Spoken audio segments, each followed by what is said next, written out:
There we go. Hey, Shawn, how are you doing? I'm great. How are you? Man, I'm so glad you're here. And when I say I'm super stoked because you have your guests, but this one it means a little it's different for me because you're like my brother. Like I think about we were running around me, you, Christy, Muff, and, and I think Jose was around for a little while. Then he kind of dropped off. It was like you, myself, and Muff, Christy, and we were just like this little, this little clique, the four of us or whatever, throughout MTSU, and just the adventures. And we were talking about earlier, talking about Reggie and just being at MTSU. So it's just like, man, it's like my brother, my friend, my classmate, but also my brother. So I'm so glad you're here. I'm so honored to be here. I appreciate the invitation. Awesome, awesome. So, for those that are not familiar with you, just let the listeners and viewers know who you are. Yeah, so my name is Shawn Whitsell. I am a theater artist, a poet, an activist. I have a theater company called the Destiny Theater Experience. I'm a playwright, an actor, director, producer. Um, so I just try to use my art to express myself, to entertain people, but mostly to like enlighten people. Um, I'm an activist. I'm a community servant. I care about what's happening Mhm. with in the Black community. I care about what's happening to people in general. So I try to use my artwork to tell stories, to get messages out, to change hearts, move people, etc. So So, that's me in a nutshell. so when we met, like you were, because we went to, it was like a music conference or something in Nashville years ago. Yeah, I forget what it was called. It was so much fun. And like LL Cool J was there. impact. Yes, and it was just like at that time when um, the hip hop era was really a thing. Like if your video wasn't directed by Hype Williams, your video was trash, Right, right. and they were Hype using the Williams. freestyling. Yeah, yeah, yeah. Those they had those big budgets back then. So yeah, Yeah, it was a yeah, super fun time. yeah. And those times, and the first concert we went to was I still have the ticket stub. It was the I do too. It was Mary J. Blige, yes, Bone, yes. um, Usher, Aaliyah was there. Leah, Aaliyah, Genuine. Genuine. It Um, was the Budweiser Superfest. Usher wasn't on that tour. He was on the other the other concert. one, because we went to one, he was there. Because we went to like We three went, concerts. we went to Usher was at the Diddy concert. Yes, that one. But we also went to one, and it was like, who else was there? It might have been super. It was like Destiny Child was supposed to come. They didn't show up. And then it was John B, Goody Mob, and someone else. We were doing like that concert thing for a minute. And Yeah, that was when yeah. concerts were like $30, $40, and we would pile up and then go to like Waffle House after. It was fun. It was Yeah. to be young in the '90s. I mean, to be a teenager in the '90s and then go off to college, and Yeah. that was a super fun time. I Yeah. miss those days for real. Yeah. And one thing I remember about the Aaliyah concert was the fact that we saw her and then, we lost her. But Kid Capri was the DJ and Yeah. he was so lit. I mean, he was almost as good as the actual um the artist just because I had never been, with a big DJ like that. Yeah. And I mean, he had the party just going. It was just like, oh my gosh. Yeah, And then I remember there being like a long delay between acts, and he Mhm. kept us entertained. Yeah. Yeah, for sure. And then who else was a DJ Clue? He would always be yelling, "It's Clue, Clue." Yep. Yep. Yeah. But It that ain't was man, those were the days, I tell you. I definitely miss for those days sure. so much. Yeah. So what really got you, from doing that and having those memories to getting into being like an activist in Nashville? Because I looked up and one day, I saw you doing plays. So, we joked like, oh, Sean's gonna be the next Tyler Perry. Yeah. Because you are a playwright and an actor, but what really got you into like becoming an activist for Black and Brown people there in Nashville? Yeah, I think it was a natural progression for me because when I was a kid, I always cared about those issues. I always cared about what was happening to vulnerable people, Hmm. Black and brown people. I cared about what happened to people who were incarcerated. Right. And so it was always, those were always issues that were near to my heart. Mhm. I think it just took experience and more education and my eyes being open to the things that were going on in a much deeper way Mhm. to really push me out there to start getting active. Now, I've always been a super active person. Even when we were in college, Right. I was active in a lot of organizations. I was like that in high school as well. So I've always been someone who was like out on the front lines in some sort of way, Mhm. doing some type of work, giving back in some sort of way. But when we went through the whole, when we saw the Trayvon experience, Yeah. that's when I started really going to protest a lot. And, you know, from Trayvon to Michael Brown to Mir Rice, all those instances that we were seeing played out in front of on social media and in the news, I couldn't be somebody who didn't get out there. It wasn't even a decision that I had to make. It was just a Yeah. natural thing for me. Yeah. So yeah, it started with that and it Yeah. just continued. I think for me, the first instance I remember as far as hearing about police brutality, high school with Sean Bell. Yeah, And just to hear like this guy is getting married, the day, he would have been getting married, and then the night of his bachelor party, like the whole incident, how that happened. And I just remember like we were all like, whoa, like what is going on? And then the guy, forget his name, but the whole situation with the plunger and that thing. And it's just I'm gonna do that the was yes, and that was the first time we heard about it. But during that time, there was no social media. Like we barely had pagers, you know. But then it's like then you didn't hear anything because we like you said, got to college, we were calling out like me, I pledged, I went Greek and all that. And we're all in our little worlds or whatever. But then I remember I want to say a senior year, junior and senior year. I remember Willie and Derek and them. They went somewhere and came back, and they got pulled over by the police. And they told everybody what happened, and we were so angry. Like these are four Black men in college, members of historically Black fraternities, and they got profiled by the cops, and we were all mad about that. But Mhm. then it was like another gap, and then you didn't hear about it, and then the next thing like you said, you hear about Tamir Rice, and then like Sandra Bland, and that's when it kind of, for me, it was kind of like, wait a minute, okay, Black men, but now Black women, and then Breonna Taylor. And it's just like, and then like yesterday or this morning on the news, hearing about the 9-year-old in Rochester that was pepper sprayed by the police. And it's like, what is going on here? Like, there's no respect of person. And then we hear about our Latina brothers and sisters that are, being locked up and put in cages. And like, what is that deal? So it's just, it's a very layered conversation. We hear about what Latinx communities are going through, what Native Americans are going through. We hear about Asian people being discriminated against because of the pandemic and being accused as the source of coronavirus. And Yeah. then you add on what we're dealing with as Black people here in this country. So it's just like, what is going on? Because last summer I really felt like we were reliving the 1960s all over again with the protests and the violence. And it was like every time you looked up, another person of color was being murdered by the police. And then to see the George Floyd video, that was just jarring. Like that was jarring. Yeah.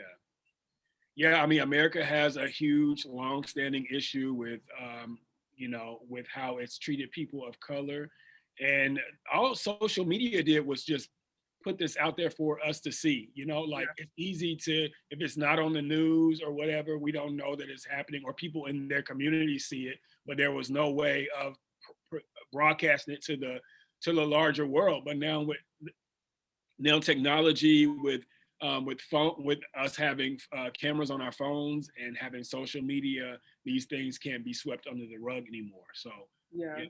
Because I have Hispanic friends, and in the Navy, there was a couple I really got close to, Morales and Orozco, and we were like a little family, and we always took care of each other, always looked out, and a lot of our narratives, similar. And it's like when you look across the gamut as far as Black and brown people, and you begin to talk and share, it's just like, wow, like what is really going on? It gets frustrating. You still try to do the right thing, but you still get these labels, these stigmas, and just and navigate these stereotypes. And sometimes it can be exhausting and just very frustrating. So with that being said, with you, um, how do you feel you're raising a black daughter, and we discussed earlier, like Breonna Taylor. So you're a black man, one, then you're a black father, two, but now you're raising a black daughter to be a black woman. So what is that narrative like for you as far as the importance and controlling the narrative of being a black father in today's social climate? And what are the myth busters or the myths for you?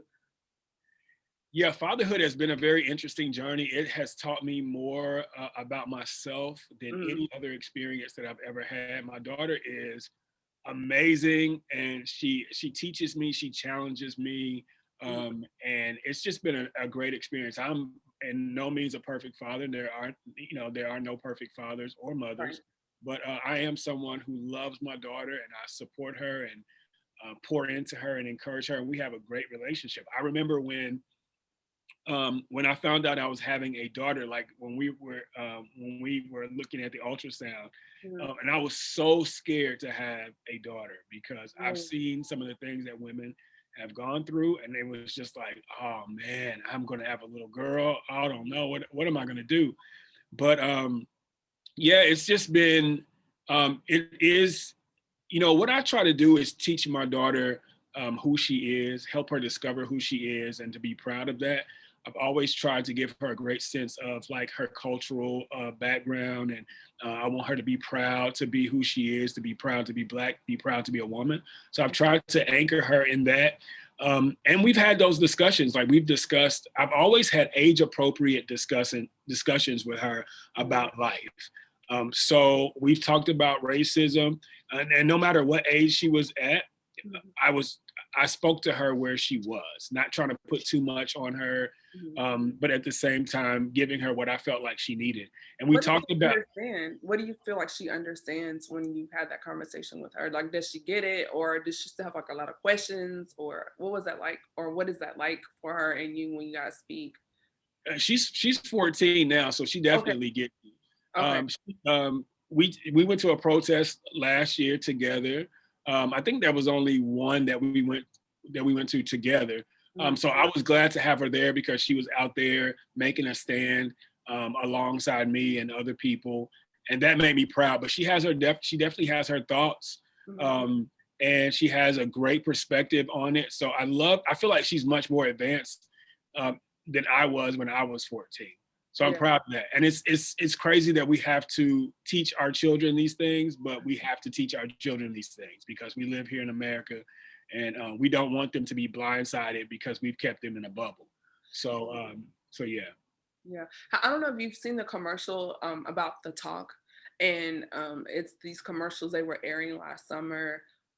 Black parents sitting down their children, particularly their black sons, like, hey, I'm going out with my friends, and like, hey, sit down, we need to talk. And the kid might have had on like a hoodie or something, and just having these conversations, like, which to us is like, you don't think about it like that's stupid, but it could literally be the difference between you coming home like, hey, you know, what are you wearing? Is it a hoodie? Is it a sweatshirt? If you get stopped, this is what you do, and I don't know if you've seen that commercial, but it's just so messed up that other races are not aware that black people have to have the talk with their kids. Yeah, yeah, you have to. I mean, it's so important to keep your kids safe. So, and again, it's a shame that we have to do that, but if we don't, it could literally mean their lives. So, I try to make sure that I have that talk to some degree with a lot of kids, not just my own daughter, but like I'm in the life of a lot of kids because I do work in schools Mhm. as a poet mentor. So I'm around kids all the time. I'm not trying to. I definitely am careful about conversations I have with kids because I'm not their dad or their mom or whatever. So I want to be respectful of that. But we have some when I'm in high schools, we have some very open, tough conversations. And one thing that I'm encouraged by, I feel like the kids these days, there's so much more. the word woke is overused, but I'll use it in this instance. They're Yeah. so much more woke than we were because they're seeing the world.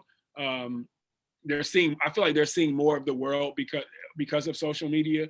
Mhm. And I'm proud to say that they're more tolerant and more accepting of um, different types of people. So Yeah. Yeah. I was thinking that because with social media, um, I think this generation, they're the walls, there's so many boundaries that have been torn down when it mhm, comes to like identity, race, culture, community, because through TikTok, Instagram, Snapchat, it's kind of merged these cultures. And it's so funny because like I was on TikTok last night and this guy was rapping, and I don't know if I wasn't paying attention, but he sounded black. And then I looked and it was a white dude. And it was like, whoa, are you mhm, hear girls from South Korea and they're talking, they're using, black vernacular, quote unquote. So mhm. I think culturally things have merged, and I think because of that, they have friends from so many different demographics, um, that stigma of racism is just not acceptable. And then two, you have a lot of multi-generational, multiracial homes now. There's people that are black and Asian, black and white, they're Hispanic and black, and it's all starting to mix together. And so now it's just like, no, we're not doing that. And I think Yeah, also this generation is quicker to speak out against discrimination and just say, no, mom, dad, I love you, but what you're doing is wrong. yeah, yeah, most definitely. They're definitely that. So I applaud them for just being that way and not being afraid to to make a stand against something. So Yeah. And then with you being a parent, particularly a black father, what do you feel like are some of the myths or false narratives that you hear around being a black father? Because we hear so many things like they're not in their kids' lives and just a lot of stuff that's not true. So yeah. what for you are some of the things you think you may have heard or experienced? Yeah, definitely that narrative that we're not active parents, which is completely not true. There was a study done, and it focused mostly on parents that didn't share the same household with their kids. Mhm. So it was black fathers, white fathers, Asian, Hispanic, whatever. These and out of this particular study of these fathers who didn't share a household with their kids, black fathers were more active. So even though they were not in the same household, black fathers were more active than any other race of fathers who did not share the same household with their kids. So that right there is, and this was a professional study done at a university. I don't want to say which one because I think I I might mess remember it up. hearing the study, so that's why I'm Yeah, nodding because I remember that study. yeah. And so that right there tells you that the narrative that we're not active fathers is simply not true. That's something that has been perpetuated in the media, and it's not true. You can't take. I mean, of course, there's instances of fathers that are not a part of their kids' life, but that's in every race. And so, but like it's highlighted in ours. And I'm glad to see, and that's what I love about social media. I see so many black fathers, some that I know, and then some just viral videos. And you see Yeah. black fathers doing their kids' hair and just, I think that's so cute. yeah, just like I love that because I think that's important for us to see. Yeah. Encouraging. And I'm a part of a black father, or a couple of black father groups Okay.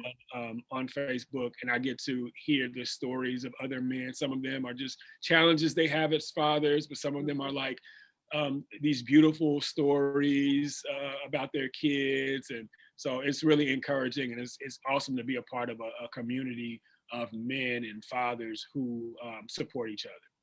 Awesome. I love that. And then with you being in these networks and connecting with other Black men, you get to share experiences and narratives and perspectives. And I think that's so healthy, particularly in a space for other Black men to connect. I think it's a safe space. Men tend to open up better around other men than they do so with women because Mhm. they get it, they understand because our process is maybe a little different. But I think that's really cool. And in doing that recently, you sat down with Nate Parker regarding his new movie as American Skin. So what was that like? Like, how did you get in contact with Nate Parker and his co-actor in the film, and just kind of break it down? Like, what was that like for you? It was great. It was so like I love film. I love watching movies. I always when before COVID, I would get friends together and like let's do a group date at the movie. So we would do that. I did that all the time. So I really love watching films, especially those that are powerful, impactful films. So I watched American Skin, and I was so moved by it. Like the first 2 minutes and 38 seconds, I was like, I'm cutting this off because I got to take a break real quick because Really? this I is haven't seen it yet, and I'm too. planning to, but is it really like the first 3 minutes really? Yeah, yeah. The first 3 minutes got me, Okay. and so I had to turn it off for a second, and I turned it back on. I probably paused the movie about 4 times before I got to the end, and Wow. it was super emotional for me. So typically when I move like that, I'll get on social media and I'll tell people about it because I want to spread the word. And so Yeah. I just tweeted Nate, and then I tagged the official Twitter account for the movie. And that person, and I just mentioned how moved I was by the movie. And then I tweeted again and said I would love to have a conversation with Nate. I would love to interview him about this. And then I got a DM from the person who runs the movie account and said, no, I got a message, said, check your DMs. Check the DMs. Wow. There was nothing there. I waited about an hour and I hit him back and I said, hey, I don't have anything yet. He's ended up sending me a email. He said, send a request to this particular email. Sent the request, and I basically just told them I'm an artist, I'm an activist. I think I'm qualified to have this conversation with Nate, and that's how it happened. I did the pitch, and they was like, cool, let's do it. So that's how it happened. It was a great conversation. He was a super nice guy, and his co-star Milana Jackson, she was wonderful as well. Definitely. I really want to check that movie out. I've seen the trailers, just the trailer alone, because I think initially they were going to release it like the few weeks ago, but then the whole Capitol situation happened, and I think there was Mhm. like a break, and they pulled it back, but then they went ahead and released it because from what I remember, it was supposed to have been out sooner, but a Yeah, lot of people, they shot it in 2019 actually, so yeah, it's 2 years old, yeah, and it was supposed to be released in 2020, yeah, was but it George I Floyd guess I, thing happened? Yeah, yeah, and so yeah, and they released it on Dr. King's birthday wow. last month. Yeah. Wow. Yeah, I definitely I've seen the trailers like I said, and it's on my to-do list. I probably want to dig into it this weekend after I finish my homework. But yeah, it seems like a very thought-provoking and emotional movie. So I'm excited for you just to be able to sit down and have that conversation with a fellow actor, in your field and someone like him because he also did Birth of a Nation, which is another powerful piece. And I'm just like, wow. And then there's another movie coming out about the Black Panthers. And I really want to see that as well. I remember watching, what was it, Black Klansman in that movie with was it John David Washington, Denzel's son. And we have these movies, and I guess my question is, why is it that there was a period of time where we get movies like this, they would come like every decade or just every now and then, but now I think recently we're starting to see more cinematic pieces be released that be able to tell our stories and our narratives, like I saw Black and Blue and all these other great films. And it's just like, why do you feel like it's happening now versus why do we have to wait so long to get to this point in Black film to be able to have movies that represent our community and our stories? Yeah, I think Nina Simone says that an artist should reflect the times, and I think we're simply in the times that call for that type of material. Mhm. One thing I like to see is just I mean the black people, we're human, so we have the human experience that everybody else has, but we also have there's a different layer on it because in this country our experience is is simply different, Mhm. and so there are certain nuances that we have in our experience that other people don't have, and I'd like to see as much of that experience as possible. So we have those, unfortunately, those tragic times, but we also have that those happy joyous moments as well. Right. So in film I'd like to see something that represents everything, our whole experience from A to Z. And Yeah. so I think with movies like that coming out, I think just in recent years, we've seen so much police brutality. We've seen so much racism and white supremacy that these movies, it's important to be able to reflect those things so that we have more conversations so we can actually do more work to help dismantle the systems of oppression.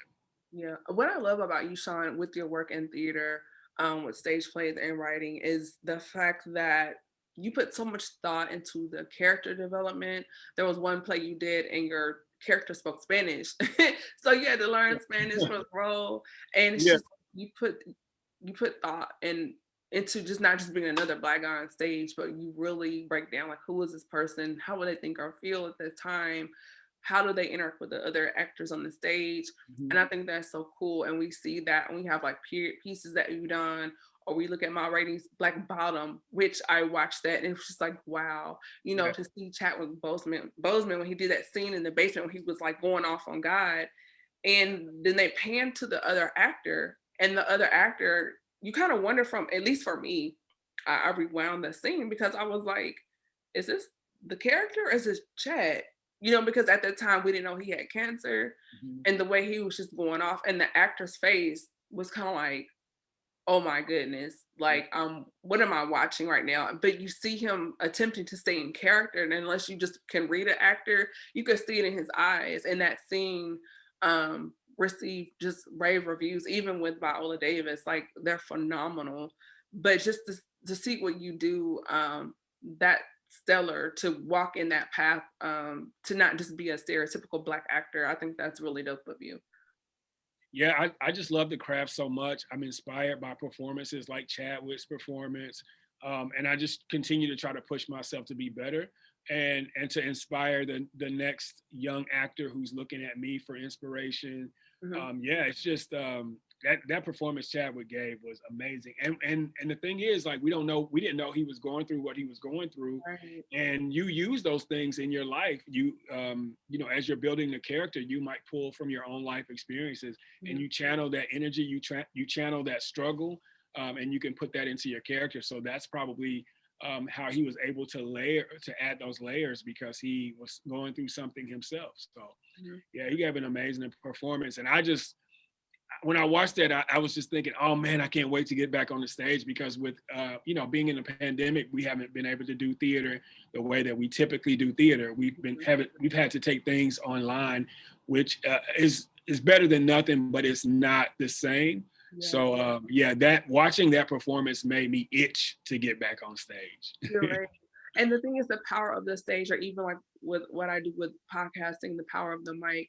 And I'm just picking your brain here. So what do you feel like, how powerful is your platform as far as representation, and not, is it, well, first of all, do you think there's a such thing as a stereotypical black role, or do you think everything is relevant, or do you feel like, hey, because of what I do, I have to be more conscious about the roles I play or what I'm saying, how I move? Like, what are your thoughts about that? Yeah, that's a great question. See, acting is about decisions all the time. You're always making decisions. You're always making a choices. You're like your choices. Well, do I go to this audition? Mm, Do I accept this role? Once you accept the role, you're making choices and making decisions about your character. So constantly making decisions, asking yourself questions. mm, And when building a character, for me, I've played everything from doctors to drug addicts to you name it. mhm, And I think if you do the work to build the character, you'll never play a stereotype mhm, because you could be a drug dealer, um, you could be a drug dealer, but if you don't, you can add so many layers and nuances to that character mhm, that it's no longer a stereotype. mhm. Because at the end of the day, there are drug dealers, there's drug addicts, there's, you know, whatever whatever, you know, whatever those roles are. Not to say that I'm going to accept every role like that Right. that's given to me. A lot of that is, or that's offered to me. Mhm, A lot of that depends on what I can find in the character. It depends on the writing. It depends on who I might be working with, the director or whatever. So there's a lot of factors to that. But I'm open to play all type of roles because I know I'm going to do the homework and the research and the work to make it a fully realized three-dimensional character. Yeah, I agree. And we were talking, it made me think about Denzel when he did Training Day, you know, versus when he did Glory, versus when he was Frank Lucas and American Gangster, and just his range, even when he was Malcolm X. And I think for us, you know, those that are very, I think we're all aware of how amazing Denzel is. Why is it that he did not get his just due until he was um in Training Day and not in times before, like Yeah. Malcolm X or Mo Better Blues? Like he's done amazing. His body of work is phenomenal. And it's like, why is it now that he's playing this crooked, thugged out cop that he's now getting recognized? But what about when he was in Glory or Mississippi Mansala? Like he's done beautiful pieces. And it's just, Mhm. I scratch my head on that sometimes. Yeah, I feel like I've talked about that before. Mhm. I don't know. I mean, I know he before that he got an Oscar for Best Supporting Actor in Glory, but he didn't get Best Actor until Training Day. Right. And I'm thinking, you know, maybe that has something to do with the fact that he's played so many heroic roles up until that point, and for him to play like the bad guy, Yeah. maybe that caught the attention. I don't know, but I He definitely did, don't like feel like Hurricane, he did was it I Am not I Am Legend, gosh, what was the movie? The Book of Eli. He yeah, did yeah, the Book of Eli, John Q, which was amazing. And it's just like, yeah, well, you know, what's the deal with that? yeah. I know. You know, I think the Academy Awards, you know, like I always get excited when a black actor wins something, but at the same time, I feel like we cannot allow those types of awards or any types of awards to validate us. Mhm. Denzel even himself, he says, man gives the award, God gives the reward.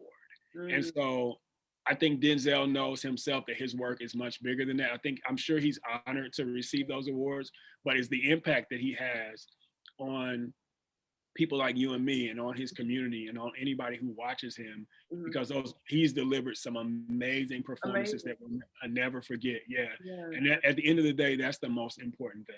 Yeah. And then when we talk about the awards, like when an artist receives like the Dove Award or the NAACP Award. It's like, oh, that's great. But it's always like getting the EGOT. Like that's the thing. Like, why is it that why can't the NAACP Image Award be revered just as much as an Right. Oscar or Emmy?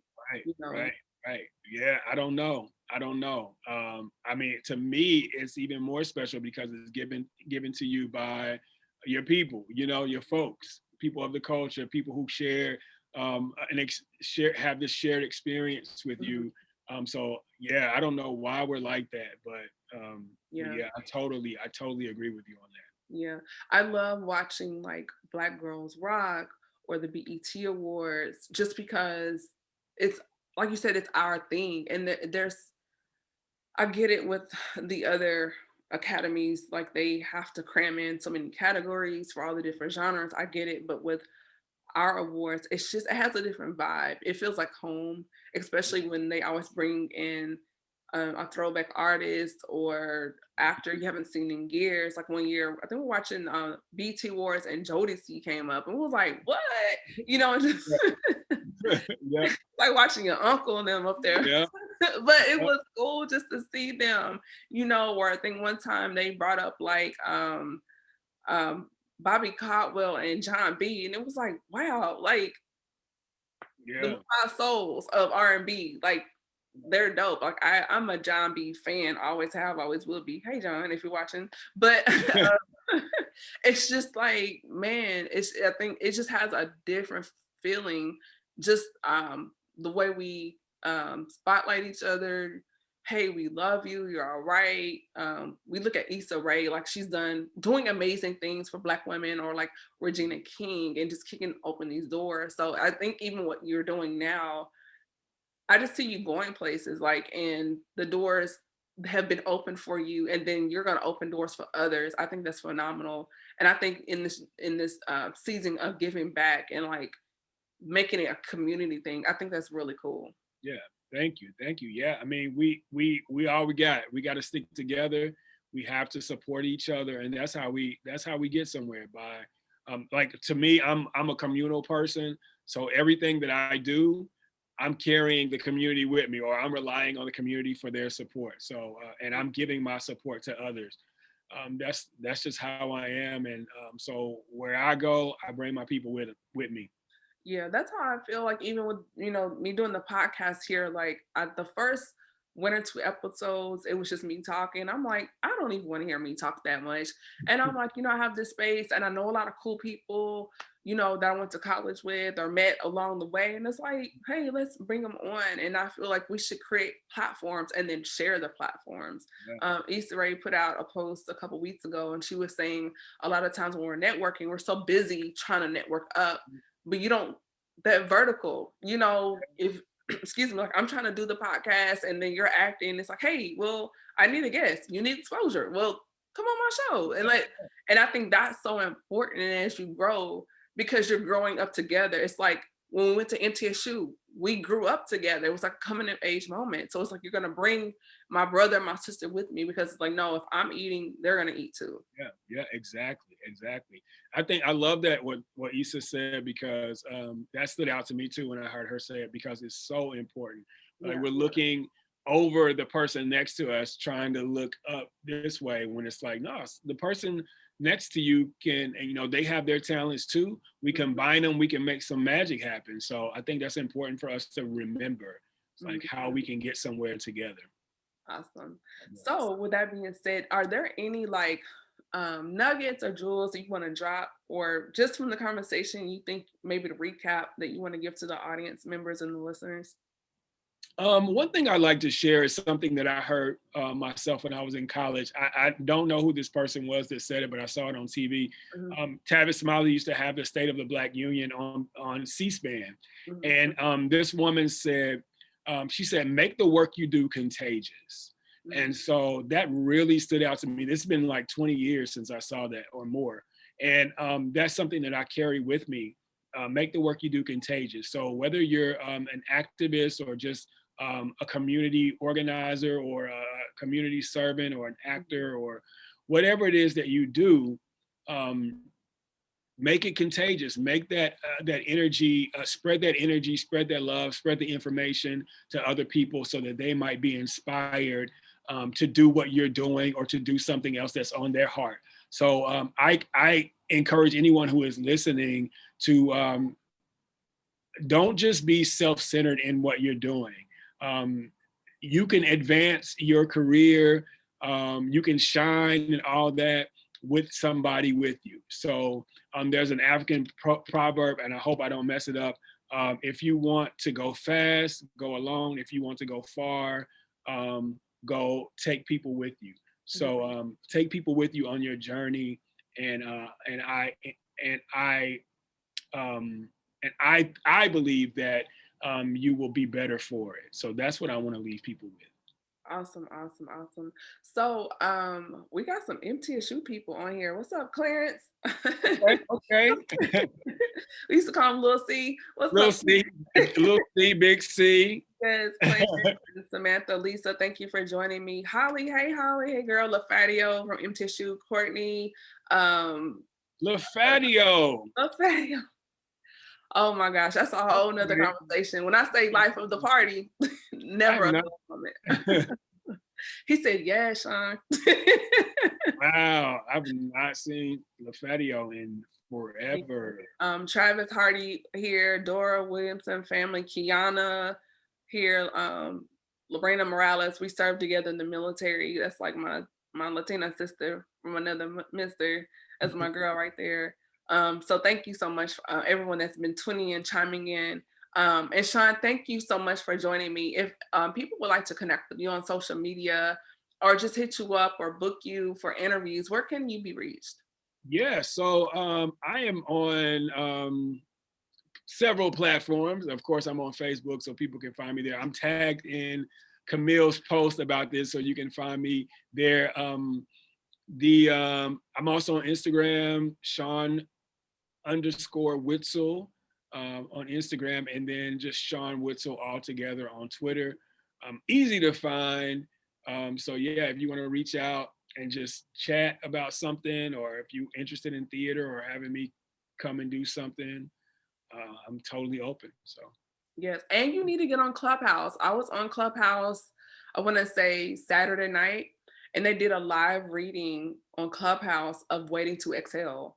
So there were a lot of actors that do like voiceovers for movies and commercials, and just to hear them reading, it was actually really good. yeah. So And yeah, can I plug something while you're sure. talking about readings?